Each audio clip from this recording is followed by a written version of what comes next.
Hi everyone. I just came back from those scans I've been talking about. I was at the hospital from 2:30, and now it's 5. I wasn't there for 7 hours. Hurrah.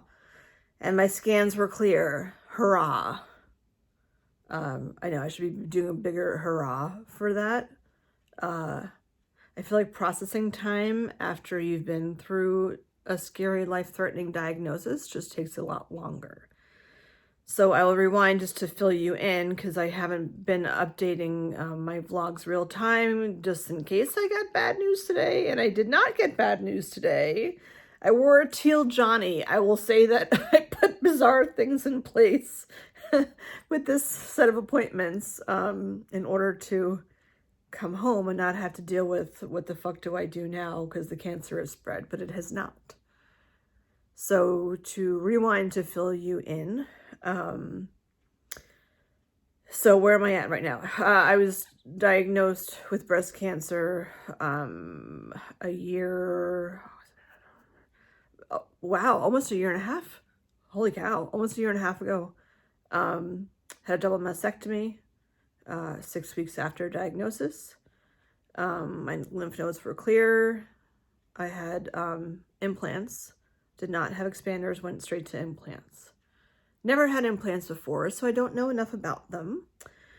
But over time, my boobs have been changing, and I know that that's normal as you're healing. They say it takes 12 to 18 months to fully heal from a double mastectomy, and they're right. It does take, well, I could just say from where I am. I'm not officially at 18 months, but I'm close to it. Enough that like my boobs have settled in certain ways and they get softer over time.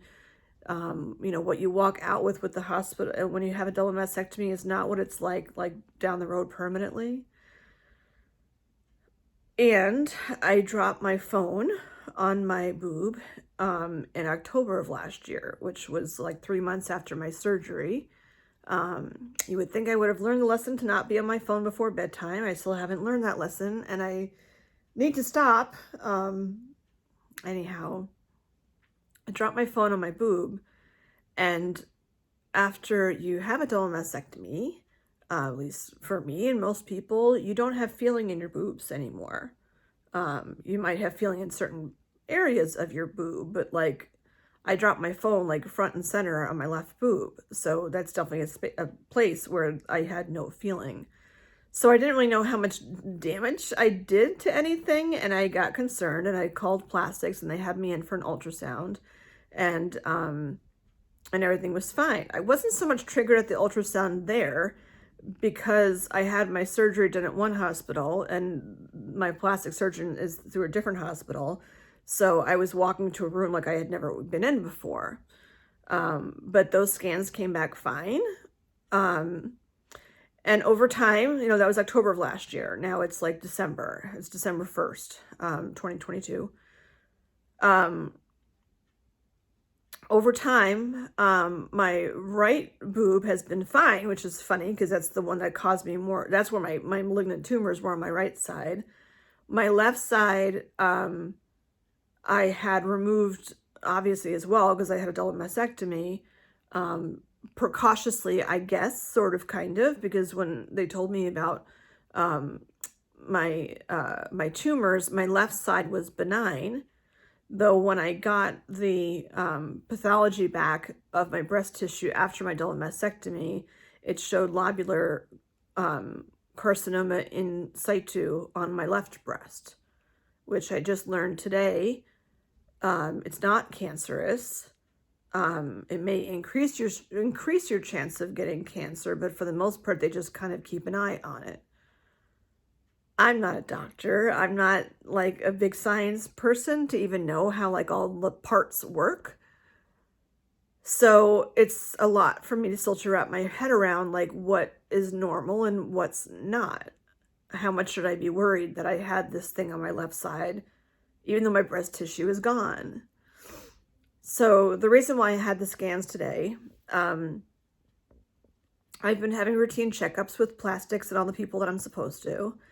And I had scheduled a surgery for January to tweak some things with how the reconstruction turned out, which is pretty common for people after double mastectomy. Like the first time, I never had expanders. Like he went direct to implants. They looked great at the time, but your body heals how your body heals. And, you know, I it's like I'm looking for perfection by far. I just want it to be comfortable. There's some parts that are still uncomfortable and zingy and almost painful. And that can be a problem that can easily be fixed. So I made the appointment for January to get the other surgery done to fix the reconstruction. And then over time, my left boob was becoming very pliable, which normally you think is a good thing because you want it to be pliable so it looks more like a real boob or feels more like a real boob. But I got to the point where I was able to take my left boob and fold it upwards. And I can't do that with my right boob. My right boob's like a regular boob with an implant in it and no breast tissue. But I mean, I can't do that with my left boob. So I was just thinking, like, structurally, like maybe something happened with the implant, maybe I have a leak, like, I don't know, but it needs to get fixed because you shouldn't be able to fold your boob in half when the other one can't do that, like, especially after having implants, like, anyway. So I thought it was all cosmetic, and now that, like, we're in December, the surgery is next month, and I'm like, what if it's not all cosmetic? There are a couple other side effects that I was having that seemed to just like pop up again. Brain fog being one of them. Happened like 3 or 4 times over the past couple of weeks. And it made me really uncomfortable because I'm like, this is how things were when I didn't know I had cancer. And I had brain fog pretty badly, and like I got lost going to the post office in my own town that I lived in like for 10 years. So when I saw that stuff happening again, I'm like, what's wrong?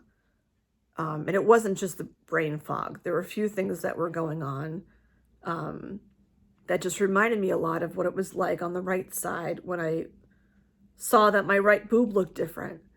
I never had a lump. There was nothing to feel. I had 2 malignant tumors in my right breast. One was like 3.2 centimeters and one was small, like 0.5, but they measured as like one big thing. So like from front to end, it was like 5 centimeters of space, which is why I had the double mastectomy, because it was just too big of a space for a lumpectomy. And I had no lump, and all that was going on with no lump. My cancer was stage 1A, didn't need chemo or radiation, but I mean, you can watch all this on other vlogs, like I am on medication and stuff that has made me gain a lot of weight. But that weight, like, I don't think the weight gain has anything to do with what's going on with my boob. Like, it's from the meds, I know that. I look at pictures of me last year and I'm like, oh my God, look at the clothes I used to be able to fit into even a year ago after starting the tamoxifen. So I feel like the weight gain is probably mostly from the Lupron. I don't know, but I certainly did not have all this weight gain a year ago now. So even clothes that I bought right after surgery, by the way, if you are going through this, like clothes that I bought after surgery that I thought, well, these will just be my new clothes, like here going on out. Like I bought this plaid shirt, a purple shirt. I'm sure you've seen like me in vlogs with it before. But it's too tight on my arms now. Not that my arms are even getting so flabby or anything, but I can't, it's just an uncomfortable shirt to wear. It's too tight. So don't go nuts with the clothes buying. Even when you think that things have settled, like give it a good year before you start like buying clothes that you think are going to last long term. Because even now, like after I had the reconstruction, I don't know what my boobs are going to look like. I mean, the right boob's not changing. There's some tweaking, but like the size isn't changing at the implants. But still, like you don't know. The jacket I wore today, like I can't zip that thing shut. That was my jacket like before all this stuff happened. I can't zip it shut. And it's not just from my belly. Like with my boobs, I can't zip it shut. When you have like your own boobs, they're much more pliable. When you have implants and you go to zip a jacket up, like same cup size, but they're not getting squashed down anywhere because they're implants. Anyhow, so the folding of the boob freaked me out the most, and I noticed a concaveness to my left boob, and that's what started freaking me out, because that is the main thing that stood out to me with my right boob. I thought my boobs were just getting like saggy because I was getting older. Never in a million years thought like it was anything that would lead to breast cancer, like, so not on my radar. If you're just like catching up, I had a breast MRI as a baseline. That's how I found out I had cancer. No lump, no nipple discharge, like none of those things that they say to look for. I had none of those things. So when I noticed the same pattern, which is very common with people, particularly women, I'm like, do I say something or do I just leave it alone? Am I just being paranoid? I know fear of recurrence is like a thing with cancer survivors. And like, am I just being paranoid? I don't know. But one thing I have learned from this whole cancer process is like, I don't give a flying fuck what they think about me. I don't need them to like me, although I am very likable. I don't need them to like me. They can judge all they want about whatever. So I was nervous about reaching out because, ignorance is bliss. I was nervous about reaching out because I was afraid of, well, what happens if it is something? And it took me some time, probably a good month or two, before I had the guts to go on the gateway and send a message to, the nurse, the oncology nurse, I think is who I sent it to. My breast surgeon, she's not there anymore. She moved to Texas. But I'm pretty sure it was my oncology nurse that I sent the message to. I'm 99% sure on that. It wasn't to plastics, because plastics has looked at my boob enough. And if there's something like, I wasn't concerned about something plastics related. I was concerned that my cancer like spread. I was concerned that it could be on my skin. Like, I know the tissue's all gone, but like, what if they forgot something? What if they missed a cell and I have it like on my skin where my nipple would have been? Or what if it was underneath and it's on my rib? Those are things that happen. Education sometimes isn't a good thing when you learn like people's stories and stuff, and you learn that like breast cancer can spread by going underneath, and you can find spots on your ribs. So, or my pectoral muscle wall. I don't know. So I thought just because surgery is coming up soon for plastics, I should reach out now to make sure there isn't something else that's wrong that's not like mostly cosmetic. So I had called, or I didn't call. I put a message on the gateway, and they called back like 2 hours later, which is not common. Usually you'll get like a response back in like a day or two. They called back 2 hours later, so of course I'm all freaking out. And I'm not going to get into the logistics of all that, because that was, you can rewind to the last vlog or whichever one it was before this one. So they scheduled me for an ultrasound, and then immediately following an appointment with the breast surgeon at the breast center. The new breast surgeon, because mine's in Texas. So I haven't been inside the breast center since, like the way it is, it's like there's one big, like ginormous room for the breast center where you get like scans and stuff. And off to the side is where the breast, like imaging and stuff is through the one door. And then to the side is where the breast center is, like where if shit's not good, that's where you go. And that's where this whole process started for me, because that's where I had my consult about even having the baseline MRI. But the doors to go in for imaging, I have not been back in The last time that I was through those doors is when I was leaving those doors on July 9th of last year, when they told me you're not going to die from this. And I had my scans and I saw my tumors on the TV screen having the ultrasound done. And that was the last time I walked through those doors. So I had a lot of sarcasm as I was going in today. Oh, look, I have a new message from the gateway. I love when notifications come on when I'm doing vlogs. I wonder what it says. I'll read it later. I just need some time to like breathe and finish the story because I've been vlogging and not posting. God forbid something was wrong.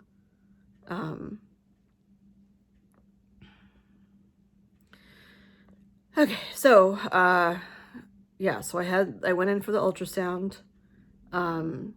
It was just me and the doctor. Usually there's a technician, the doctor comes later, but it was just me and the doctor. It was weird going in to get changed too, and I'll post pictures of this on Facebook. Not that it was like anything dynamic on the invasive ductal carcinoma page on Facebook. But when I have stills, that's where I put them. But I went in the room to get changed. Now that COVID's lightening up, you can actually go get changed there in like the locker room of the breast center or imaging. And there's the menu of colors to pick for your Johnny. You know, there's the mauve, there's the purple, there's like the teal, there's the aquamarine, more of a color, green. And I'm looking at them and like, there's freaking pink ribbons everywhere. And I'm like, I did not want to wear pink. I put stuff in place today. I said, the person I want to take me, because I was not going to drive myself today. God forbid I had horrible news.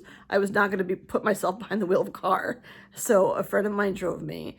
And I said, I want someone to drive me that does not have cancer, has never had cancer, is not linked to any, like, anything with cancer as far as I know. Someone who is, like, chill and funny, that's who I need to take me to this. This is, like, a different step and experience in this process for me.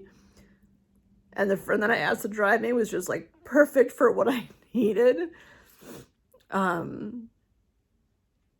And then even when I got dressed, I put on, I had gray ankle socks I was going to put on, and they were bricks, and the logo was written in pink. And I'm like, nope, I am not wearing pink today. So I put those socks back and put ones on that had an orange trim.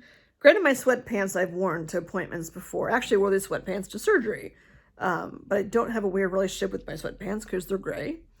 I did not wear a bra. I don't know why. I feel like I didn't want to touch my boobs to anything else besides just like clothes, but I didn't wear a bra. Ow. And then I wore this hoodie, which is like my soft, comfy hoodie that I like spent too much money on. Though it does have pink on the strings, but I didn't notice that when I bought it, so it doesn't count. Did not put mascara on today because figured I was going to cry. I did. Yeah, there's a sign that said no beverages allowed, and I brought in a water bottle. Breaking the law. And when I go in, they give me these papers on a clipboard to fill out. So it goes down, and all I can see on the questions is like there's boobs on the bottom. There's pictures of boobs. There's a side picture of boobs, and there's a front picture of boobs. I'm like, oh, look at the nipples. Can I put little X's? Because I don't have those. And, like, granted, I haven't been in that environment in a while. So, like, all my information's in the gateway. They can see all the answers to most of these questions. But I was having, like, inappropriate fun filling out the damn form. Oh, my gosh. When it's like, do you have nipple discharge? I'm like, nope, because I ain't got no nipples. So there ain't nothing to discharge out of the nipples that I don't have. And I'm just like peeking over at the nipples and the boobs in the corner. Like, what nice shape they are in those pictures, you know? They're so curvaceous. Like, wouldn't it be nice if all boobs were just so perfect like that, you know? Even after plastic surgery, like, I have a great plastic surgeon, but, like, they look so pretty in the little picture on the bottom. Like, and what perfectly centered, well, I guess I can have perfectly centered nipples when they tattoo them on. But I'm answering all these questions. It was like, oh, could you possibly be pregnant? That was a fun one. I'm like, no, there's a billion reasons why there's no way that I'm pregnant.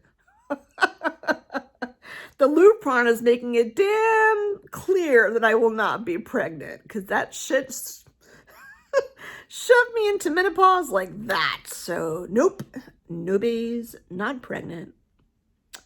I wish I had taken a picture. I actually was going to, but clearly it's my personal information, so I'm not going to share all of that with you. What other questions were on there? It asked me like if I ever had screening done before, and I'm like, oh yeah. And then I got to the part where it said, have you ever had a cancer diagnosis? I'm like, oh, well, this is a new one to check off for them. So yes. And then it said like, explain. I'm like, what do you want me to explain? I could be explaining for like 2 days. And it had a check mark, because there was like a column for R and a column for L, right and left. And it said, it had a whole bunch of acronyms, because it said pathology. And then it was like all these acronyms. And the only acronym I could figure out was LCIS, which is lobular carcinoma in situ. But the other ones, I have no idea what they are, which is interesting because I've had cancer. I've seen all these friggin' acronyms and I have no idea what the other acronyms were even for. But being that one of them is lobular carcinoma in situ, which in theory is like benign, I assume that the other acronyms were for benign things, and maybe that's why I don't know what they are, because I didn't have, well, I did have the one benign, but that was the LCIS. So, and then they said like other. So I'm like, well, I had other because mine wasn't benign. So I'll go to the other section. So I check off other, and I put like, I checked that off for from my left side that I had LCIS. And I'm like, well, if they're going to throw me acronyms, I'm going to fucking throw acronyms back at them. And they can figure out what the hell they are if they don't know what the hell I'm talking about. So just like my email address for this vlog. So I put an R for the right boob, since that's my other. And I put IDC for invasive ductal carcinoma. And I put, what was the other one? I'm being so spazzy right now. I did have lobular carcinoma on the right side. Invasive lobular carcinoma. So I think I put ILC. I don't even know if that's a real acronym, but I wrote it down anyway. Because I'm like, if you're going to acronym me, I'm going to acronym you right back. So it was just kind of entertaining to fill out the form. And I'm like, why are they asking me half these questions? Like, they know what the fuck is on my chart. Like, my chart's in the freaking gateway. And I'm holding a tripod, so I know I'm being all like, wow, sorry. So yeah, it was interesting to fill out the chart. I had to find some humor in it. I go headed back to them and they're like, well, you can come right in. I'm like, oh, great. Is that what happens? This is like the $4 discounted valet parking that you get for the cancer center. When they know you've already had cancer and you're going there for like, you know, is something going on? You go in right away. And there was a fuck ton of people there today. So I'm like, oh, okay, let me just get my bag and I'll come with you. Oh, how cheery, cheery. So my sarcastic self goes back, you know, goes in the room getting changed. I'll put those pictures up. I chose teal. I chose a teal Johnny because it was not related to the pink family at all. And I don't even know if I've ever worn, I probably have, but whatever. I chose teal. I figured there was the most least feminine pinkish color that was there. So I chose teal, which I guess was the lucky color. And, you know, looking at the signs that says, like, you're doing a good thing for your body today. I'm like, oh, yeah, I'm doing a great thing for my body today. Woohoo! But that sign was there last time, too. And I guess I was doing a great thing for my body because I was going for scans. But then I put my body through a whole fuck ton of shit. So, like, you know, that's not really a kind thing to do to your body, is jam it with all this medication. Although it's what's keeping my body here, so I should be thankful. But you know, when you're putting your body through so much trauma with all like meds and shots and surgeries and physical therapy and stuff. I'm like, I don't, I know the end goal is good, but while it's happening, it doesn't feel like a good thing you're doing to your body. And then I went in the waiting room. There was a woman in there sitting across from me who was like shaking. Don't know if she had gotten bad news. I don't know why. But she was kind of freaking out. And I'm sitting there playing like games on my phone while I'm waiting to go in.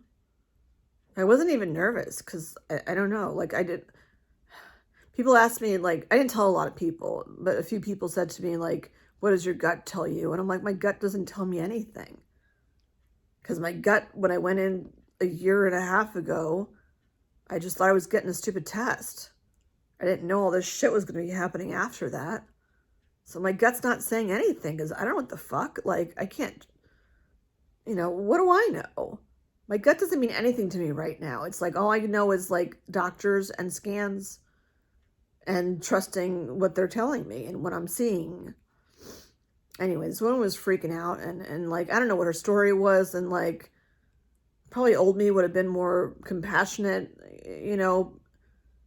but I kind of just wanted to say to her, like, Chickie, even if you have cancer, like, you're good because you're here. Like, it's going to be fine. Even if it's not going to be fine, like, I feel like it's going to be fine. I have a very different perspective even on death now, which I know sounds pretty morbid, but, like, things are just so put in perspective in a whole other way. Like, I value life very much. I'm not saying that. It's just, like, I understand that when it's someone's time to go, it's their time. I'm not being glass half empty about me. I'm just saying, like, I understand more about that. And I do believe in an afterlife, and maybe I'll come back as like a guinea pig or something. I don't know. Like, I don't think that things are over just like when, this body decides to call it quits when I'm like 97 or something. Anyhow, so I didn't say anything to her. And they call me in, and I go in the room, and I see the screens, and I'm like, here we go. But when I sat down on the bed, whatever, gurney, whatever, I looked up and I realized that was the same room that I was in when I found out I had cancer. And I just looked around. Like, I mean, obviously I've been in a billion doctors' rooms where they have medical latex gloves, small, medium, large, and I wonder which box has been used more than the others, and what does that mean about the size of your doctor's hands or whatever. But I was just like staring at the boxes of gloves, small, medium, large. They're purple. And I remember someone was standing to my right side. She had really cool hair. It was like maroon. I'm talking about a year ago when all this stuff happened.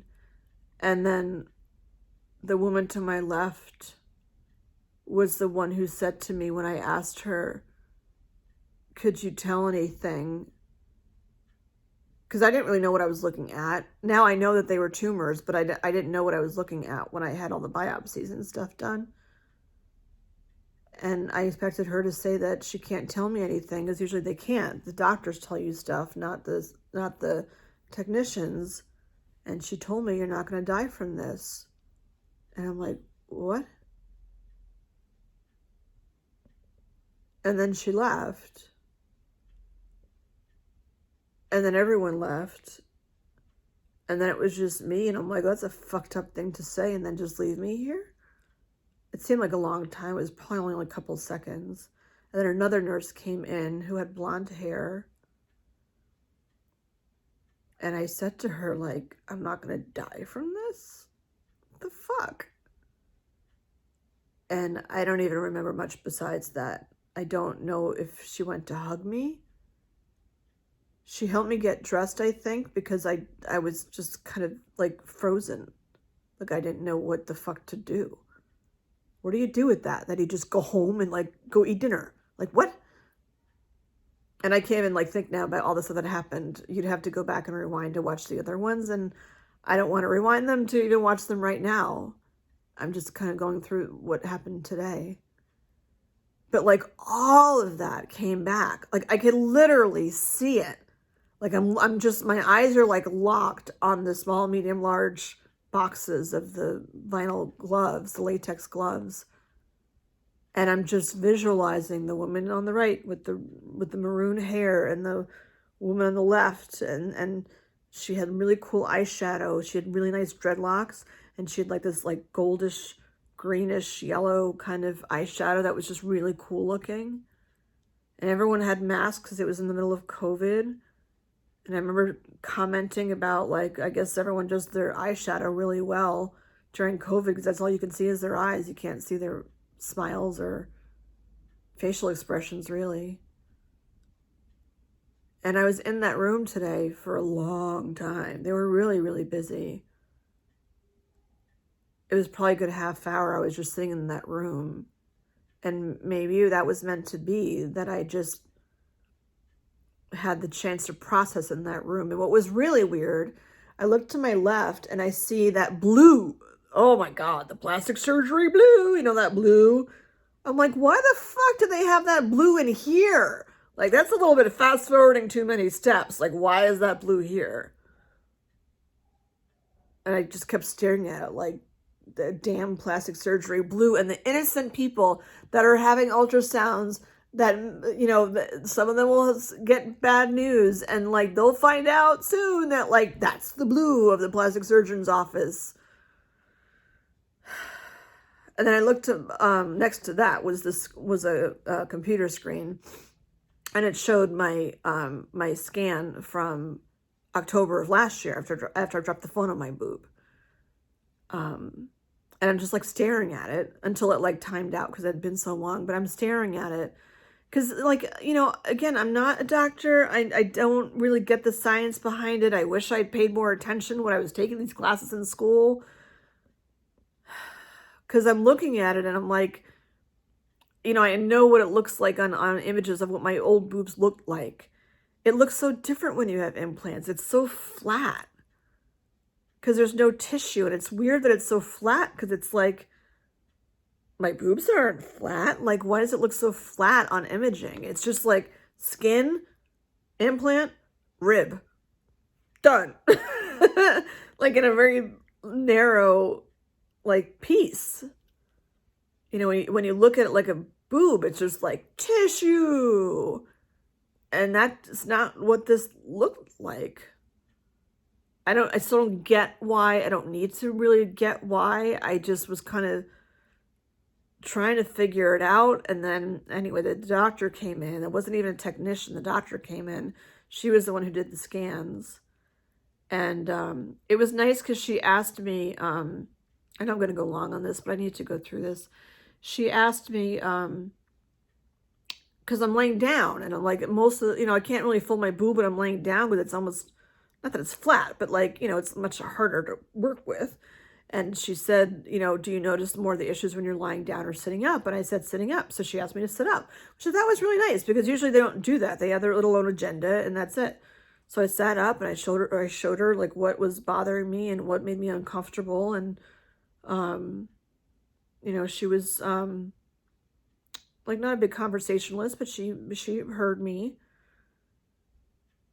So she starts doing her thing, and I'm looking at the sonogram thing that she's looking at, and I'm like, I thought I'd be able to figure it out so much better because I know what cancer looks like on an ultrasound. I watched it when I had the diagnosis and I had the biopsies done. I saw it. I saw what it looks like. It was like a very distinct oval with like a white dot in the middle, like several of them. I saw them. I saw my tumors. I know what they look like. But there was a whole like blah of breast tissue around it. Here, I'm looking at this ultrasound, and again, it's just like, it's so flat. It's skin, implant, rib. And I'm like, I don't get it. I don't get this physics behind it. Like, why does it look so flat when, like, when I can't close my jacket because my boobs stick out more than they did before. Like, I don't get that. I need to stop focusing on that. But I'm looking at the uh, sonogram machine, and I'm trying to like figure out what she's looking at. And it just looks so different from last time that I can't make heads or tails out of what I'm seeing. And she's explaining stuff, like not in super, super detail. I kind of wish she would have gone into more detail, but I guess it was enough detail. And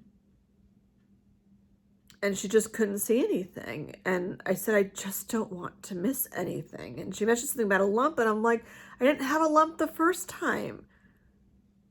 And the more I talked to her to tell her those things, and I didn't say it in a defensive way, it was truly informative, then she started going more into my armpit on my left side, which I hate that because, like, obviously I have more, like, normal skin, by my armpit, and the implant's not there.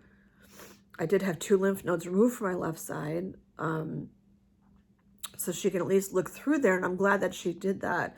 And then she had me, she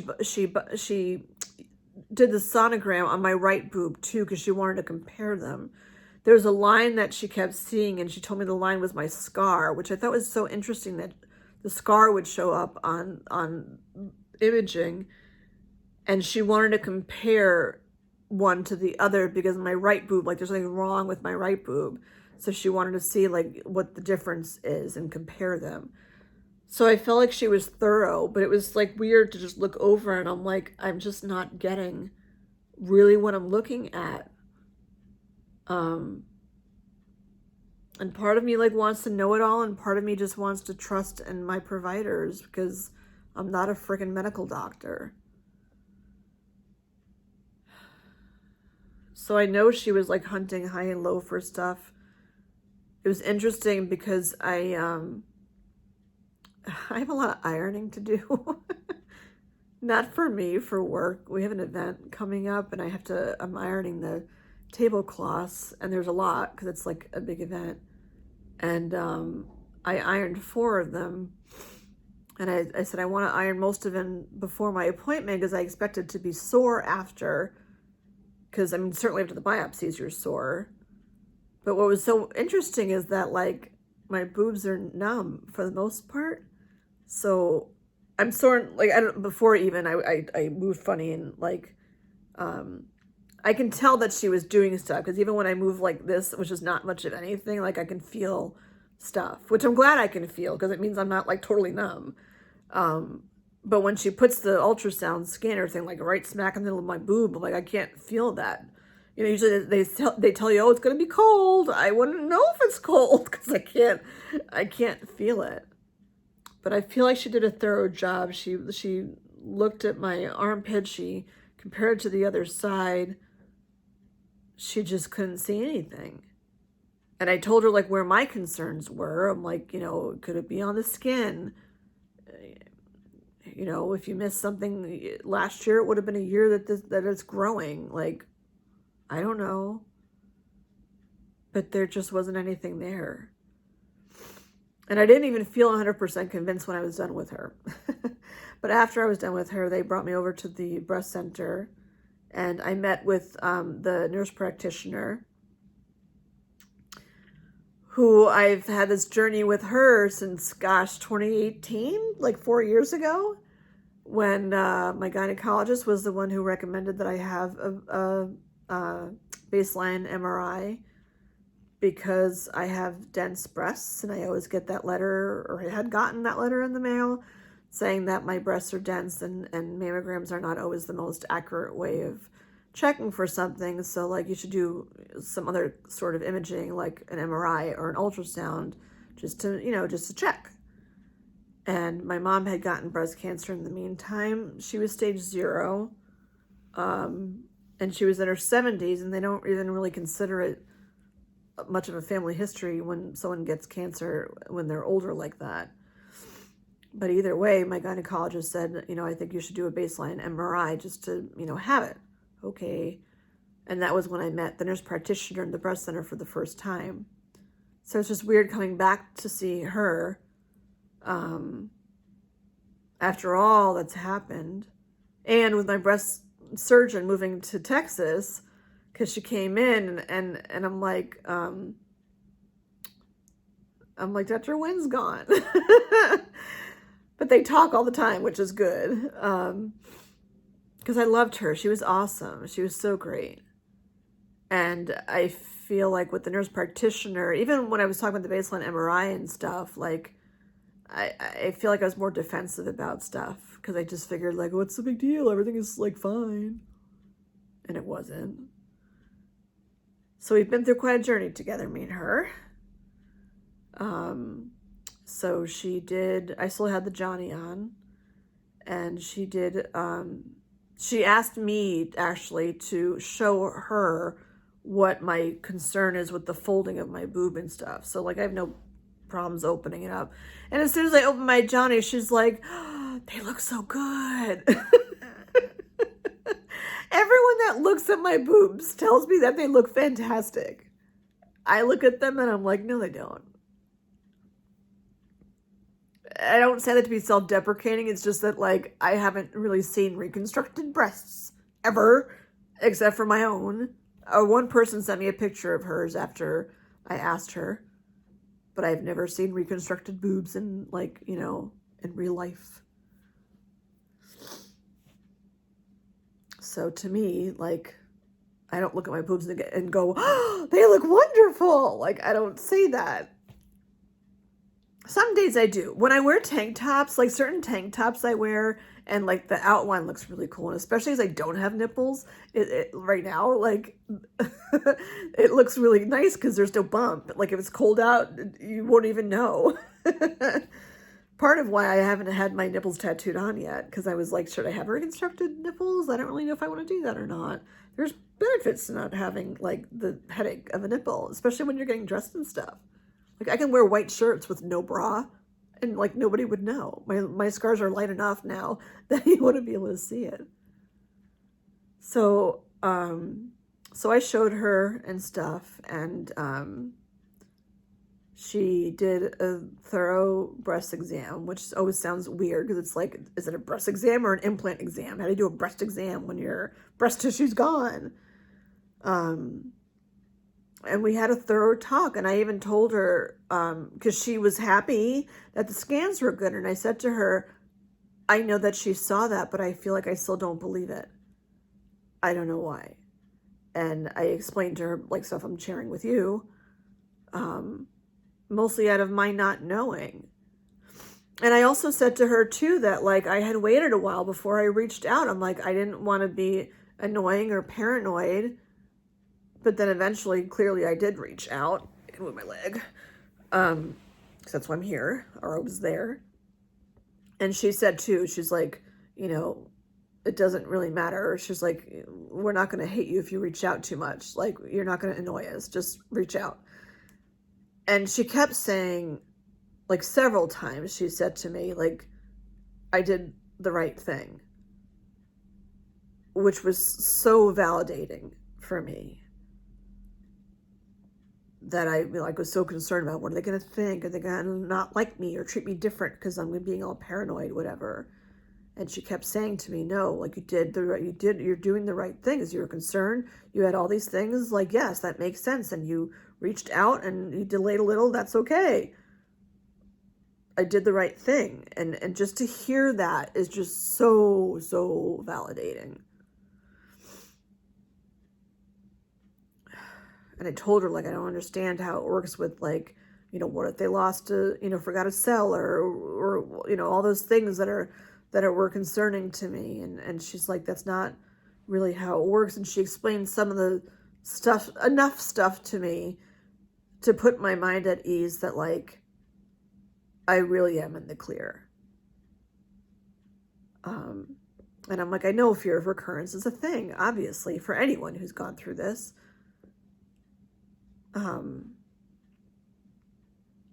But the more she was informing me enough for me to understand and not get into the weeds too much, I almost felt like a little kid. Like, are you sure? You sure? You sure there's nothing there? You sure there's nothing there? the more she's talking, she's like, there's nothing there. She's like, you're good.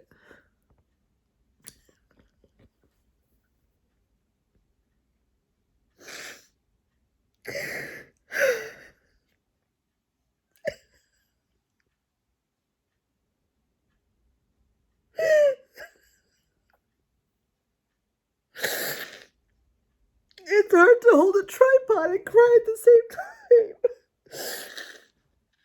time. I was scared. I was so scared they were going to find something. Even though I was like, well, I've had cancer once, I could do it again. I don't want to do it again.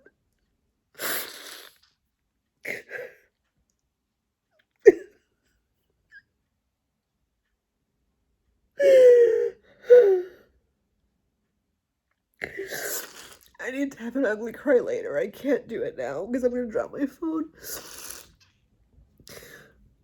Alright, let me finish up.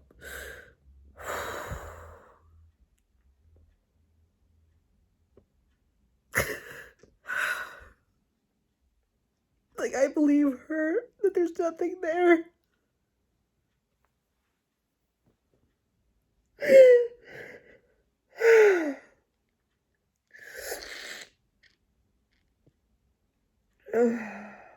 Sorry, bear with me.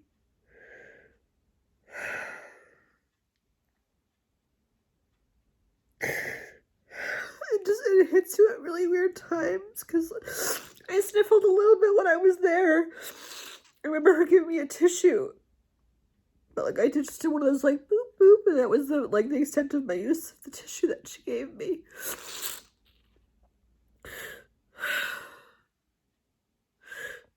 But whatever she was saying, she reiterated enough. And I was like, okay, I'm good. It's clear there's nothing there. And like, go ahead, have plastics fix stuff and just move on. And then I changed the topic and I was asking about nipple tattoos. Oh, sorry, congested.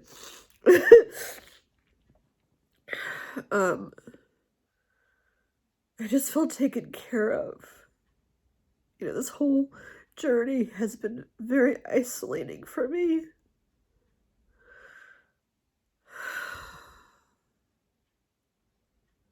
I'm not gonna like go through all of it, but like you can see the titles of my vlogs or go back and watch pieces, but I don't take it personally anymore because I've talked to enough cancer survivors that it's not a personal thing, but when you throw in cancer to any conversation or relationship, it changes things. You truly find out who your team is and who it's not. And I've come across several people who said that their best friends don't talk to them anymore ever since they got their cancer diagnosis. And that was the case for me too, and it really, really, really hurt. And then you have other angels that pop into your life. And being vulnerable is really so important because people put on poker faces so much because they're afraid to share and say things. And they suffer in silence. And granted, not everyone needs to go on YouTube, clearly. But you can't suffer in silence. Like, you have to ask for what you need. I was very specific in what I wanted and who I wanted to drive me today. And I'm like, please let it work out that she can take me. And it's nothing against anybody else. It's just like, you know what you need.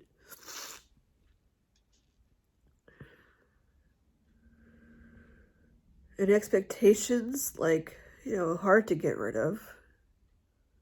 I don't think I'll ever truly get rid of expectation.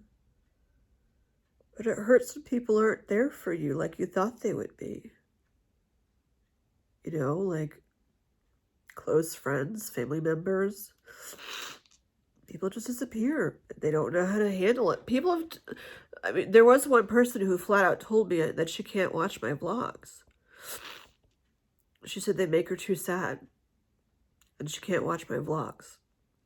Out of all the vlogs that I've done, no one close to me has ever told me that before. And I was so glad that she told me that. Because I took kind of offense when, like, people are like, how you feeling? And, I mean, now I talk about stuff. But at the beginning, it's like, the vlogs were the best way I could communicate. Because I'm like, I can't say the same thing over and over again. It's going to drive me fucking batshit crazy. And it's interesting that, like, that the vlogs make her sad. Because I know that that means that she cares. But when I watch my own vlogs, especially like at this point where I am now, like a year and a half almost out, I might cry watching myself sometimes because I'm compassionate for myself. But I don't feel sad watching my own vlogs because I'm here. I'm here. And when you hear like you're not going to die from this, part of you thinks, am I going to die from this? And you put things in place. You get a will together super freaking wicked fast. And you do all these things wondering, like, I might not come out of surgery. You don't know. And again, not to be morbid, just to be realistic. It just makes you look at things very differently. But I don't look back at my stuff and it doesn't make me sad. And I'm not like, I'm going to be like, big picture here. It's not just cancer. Like, I can look back at my divorce even, as awful as it was. And, and I mean, yes, I have several feelings about lots of things. But when I look back now, am I sad with where I am right now? Because I'm divorced? No. I'm in a super quiet apartment right now with, like, things around me that make me happy. I have a bright orange chair and a matching lamp and a sticker clock tattoo. And most of this is from IKEA, except for the blanket. That's from Ecuador for my son. I'm not sad. People, like, I see them, like, in real life and they don't know how to look at me and they avoid me. And that's them. And I don't judge them for it. I get it. It's an awkward thing to talk about with anyone, you know, but like, I'm Jen. I'm not like the friggin' spokesperson for friggin' cancer as I'm speaking on my YouTube channel right now about it. But I think you know what I mean. I don't do this to be a spokesperson. I'm not sad because I'm here. And I'm going to have my boobs done in January. And my plastic surgeon, whose first name is the same as my first boyfriend, is going to fix my boobs. And I'm sure they're going to look spectacular.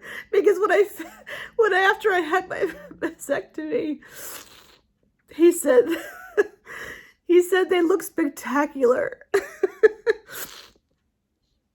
And to hear someone who has the same name as your first boyfriend, who really ever saw your boobs for the first time, say that your boobs look spectacular after you've just had them, like, chopped off is pretty awesome. There's been shit things that have happened in my life. There's shit things that happen in people's lives, period. I'm not sad about them. I'm glad that I'm here. And my Lupron's next week. So, like, I could be in a total, like, down, a whole other zone tomorrow with this emotional roller coaster. But for today, right now, I know I was crying, but it was not out of sadness. I mean, yes, I'm processing stuff still, and it will take time. I get that. But I am here, and I did make it through surgery.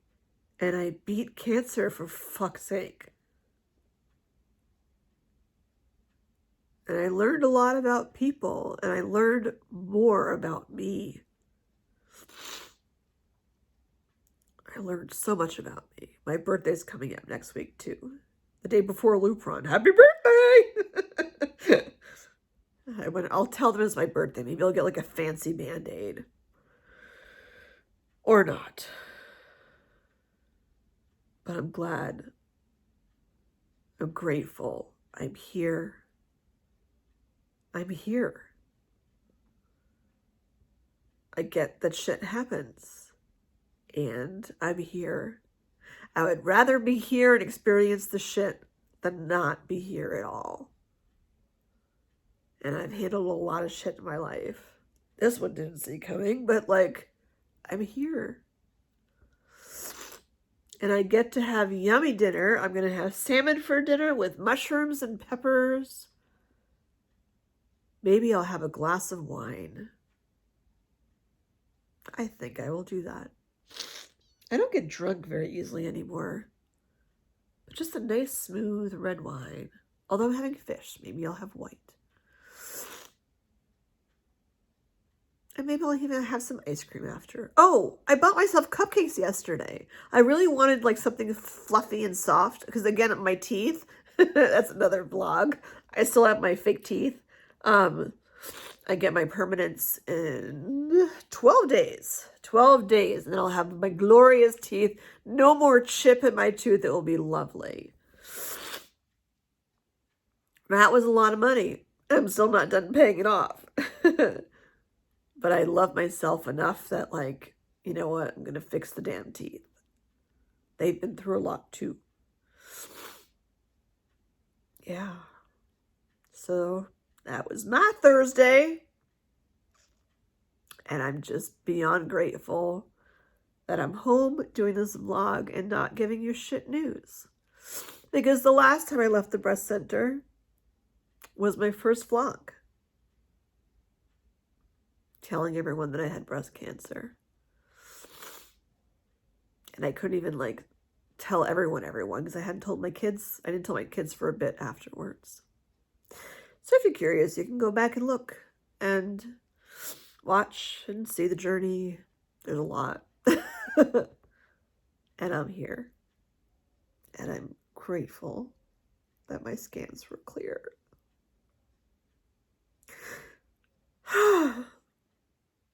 All right, I'm going to go now. Thanks for watching and hearing about my day. I do appreciate like all the feedback too I get from everyone, and I'm so grateful too that I can be of any help or support to those of you that are out there with what you're dealing with. So if you need that support, please reach out. You can comment or you can email me. Whichever, you can go to the Facebook page and message me too through there if you want to. All right, take a deep breath.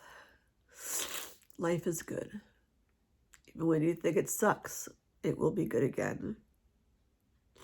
Till next time, bye.